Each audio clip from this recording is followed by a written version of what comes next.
Ya wah, kalau nasihat ulama, Quran sudah tidak didengar, maka alam yang milik Allah ini akan bicara.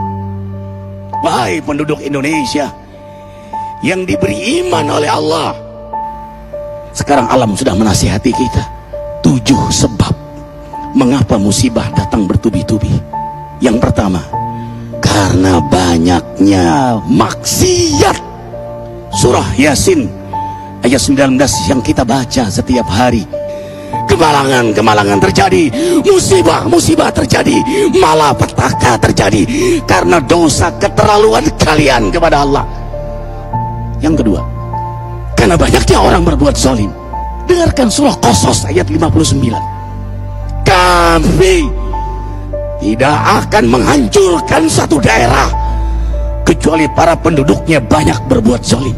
Anak durhaka pada orang tua, istri yang berani kepada suaminya, perampok, pembunuhan di mana-mana. Ini mengundang bala bencana. Yang ketiga, mengundang bala bencana karena kelakuan tangan-tangan manusia. Rum 41. Telah tampak kerusakan di daratan dan lautan karena tangan-tangan jahil manusia, agar mereka merasakan akibat perbuatan mereka. Sebagian mereka merasakan akibat perbuatan mereka, agar mereka kembali kepada Allah. Yang keempat, bencana terjadi karena para tokoh melakukan kemaksiatan dan kezaliman.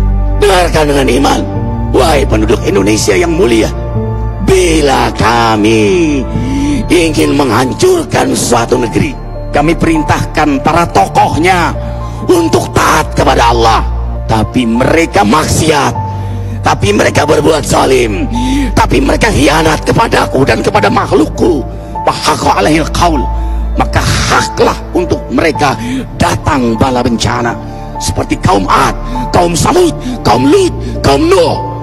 Kami hancurkan sehancur-hancurnya. Siapa tokoh itu? Para pemimpin kita yang sumpah Al-Quran di kepalanya, demi Allah tidak korupsi. Lalu korupsi. Siapa lagi? Hartawan, orang-orang kaya yang dengan harta berpoya-poya, sombong, maksiat dengan kekayaannya di tengah orang yang banyak menderita. Siapa lagi? Ulama yang menjual ayat-ayat Allah dengan murah. Subhanallah. Yang kelima, mengapa bala bencana terjadi? Karena orang-orang soleh, orang-orang baik diam melihat kemaksiatan dan kemungkaran. Surah Al-Anfal ayat 25. Takutlah kalian dengan musibah yang tidak hanya menimpa orang yang maksiat, orang yang berbuat zalim, tapi juga kalian orang-orang soleh. Maka masa bodoh dengan kemaksiatan bukanlah sikap seorang mukmin. Amar ma'ruf nahi munkar adalah amal cerdas. Yang keenam, justru karena rahmat Allah, karena peringatan yang Allah hadirkan agar hadir mahkamah kesadaran kita.